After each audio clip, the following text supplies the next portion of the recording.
तर प्रमुख मुद्दा तोच उपस्थित होतो की 25 तारखेला जर गुन्हा दाखल होतो आणि 1 महिन्यानंतर आरोपी पोलिसांना सापडतो, कुठेतरी सिस्टीममध्ये पूर्ण दोष असेल असं वाटत नाही का? कारण की 1 महिना नागपूर असेल आणि थेट कोल्हापूरमध्ये दाखल झालेला गुन्ह्यातला आरोपी तेलंगणात सापडतो. सिस्टीम फेल्युअर आहे का काय जाणून बुजून केलं? हे एका उन्मादातून त्यानं फोन केलेला होता, आता हे सिद्ध झालंय.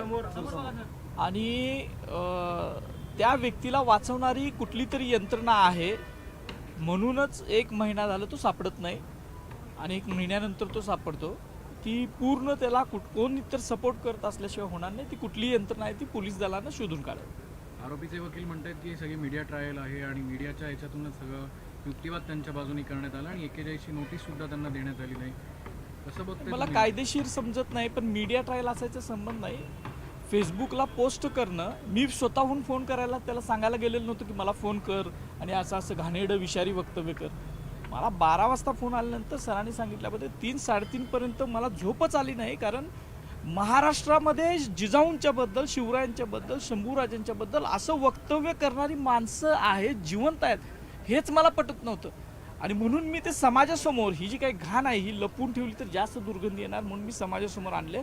आणि माझा तो अधिकार आहे, मी माझ्या फेसबुकवर मी काही जे लोकांना हार्म होणार नाही, समाजाच्या भावना दुखवणार नाहीत, या सगळ्या गोष्टी मी लिहू शकतो, मांडू शकतो आणि बोलू शकतो. एका बाजूला तुम्ही म्हणताय सर, तुम्ही पहिल्या दिवसापासून हा गुन्हा दाखल झाला, त्याच्यानंतर सत्ताधारी असतील, विरोधक असतील, यांच्याकडनं या संपूर्ण प्रकरणाचं भांडवल केलं गेलं असं वाटत नाही? मला भांडवल उलट झालेलं नाही आहे.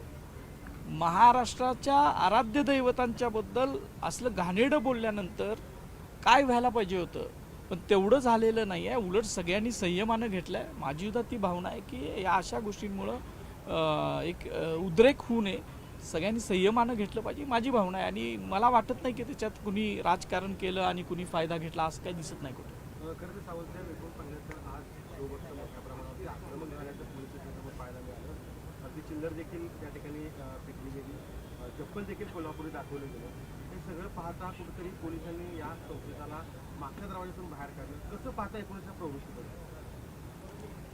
महाराष्ट्रामधलं शिवप्रेमी जे आहेत, शिवाजी महाराजांचे, शाहू महाराजांचे, बाबासाहेब आंबेडकरांचे, महात्मा फुलेंचे जे अनुयायी आहेत, विचारांचे अनुयायी आहेत, सच्चे अनुयायी आहेत, ते सगळे व्यथित झालेले आहेत की असली घाण महाराष्ट्रात असूच कसे शकते. आणि त्याच्यामुळं काहीतरी लहानसहान घटना घडल्या असतील, तो एक वेगळा रोष व्यक्त करण्याची पद्धत थोडीशी झाली असेल.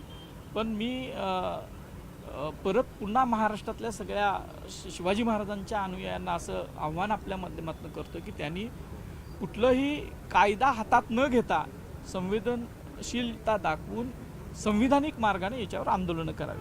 यंत्रणा त्याला मदत करते असं तुम्ही आरोप केला, काय सांगा? ती यंत्रणा कोण आहे ते शोधायला लागेल ना. नाहीतर एक महिनाभर हा चिल्लर माणूस, मुख्यमंत्री महोदय म्हटले की चिल्लर माणूस आहे तो फरारी कसा होऊ शकतो? 1 महिनाभर पोलिसांना सापडत नाही म्हणजे त्याच्या पाठीमागे कुठली तर यंत्रणा आहे, म्हणूनच सापडलेलं नाही. Sir, thank you.